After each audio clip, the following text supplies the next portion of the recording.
Biyyatoo ayootoo yaa gudee yaadni keeka malee nawaadee. Ashamaa kabajamtootaa fi hordoftoota keenya har'aan tana artistii keenya kabajamaa artist Nadhii Galamsoo nama jabaa jechuun nama jabaa sabni kun qabu nama ol hin bahin garuu kan sabaaf hojjechaa jiru nama lammiif hojjechaa jiru nama jabaa hojii jirra.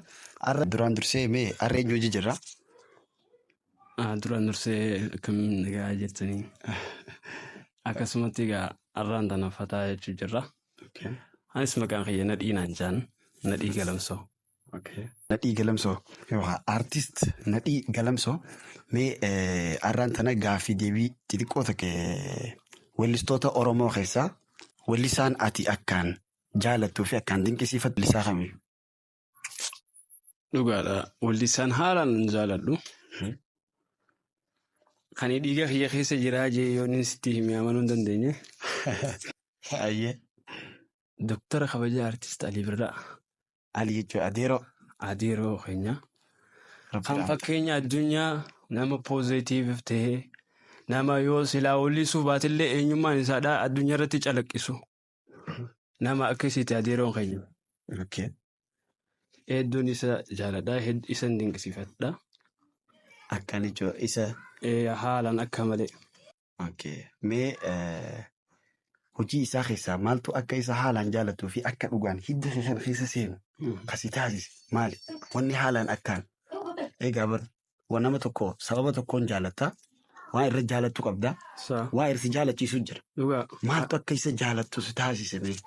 Wanni akkan isa jaaladhu na taasise jaalala inni hawaasa isaatiif qabu, jaalala inni biyya isaatiif qabu, jaalala inni humaanitii ilma namaatiif qabu, kabaja inni si xiqqaadhaaf qabu, kabaja inni maraataaf qabu, kabaja inni fayyaadhaaf qabu, kabaja inni tujjaaraa fi miskiinaaf qabu. Miilluun isaadhaa takka waan taateef hin jaalatu. Egaa hojiin isaa boonsaadhaa addunyaa guutuu beekaa saba Itoophiyaa saba Oromoo saba Itoophiyaa qofa osoo hin ta'in addunyaa guutuutti hojii isaa jaalata. Mee kanatti aansuudhaan sirboota isaa keessaa wallee isaa keessaa walleen ati akkaan jaalattuu fi akkaan feetu wallee isaa keessaa wallee tamime. Wallee isaa keessaatiin akkaan jaaladhu ta'inni haala jiruuf jireenya ilma namaa kana gabaabsii daqiiqaa 5 keessatti lafa kaa'e wallee daraara lagaa tajaajiltu jira. Wallee heera uumamaa fi uumama ilma namaatii fi uumama beeladaadhaa guutuu walii qabee faarsuu galata rabbiidhaaf galchu. Rabbiin haa nu dhiisu. Bareeda uumaa rabbiin haa nu dhiisu. Wallee jettisanii jiru.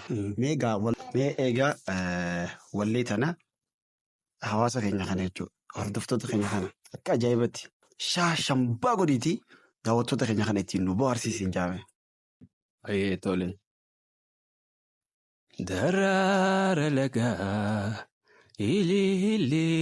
ililiraaree mukkeenuma bir dhaabbattu tarree midhaan gosayyuu mogodaa darraa ashiitaa waaddi fandishaa booyra soora lubbuuti leellisa qalbii.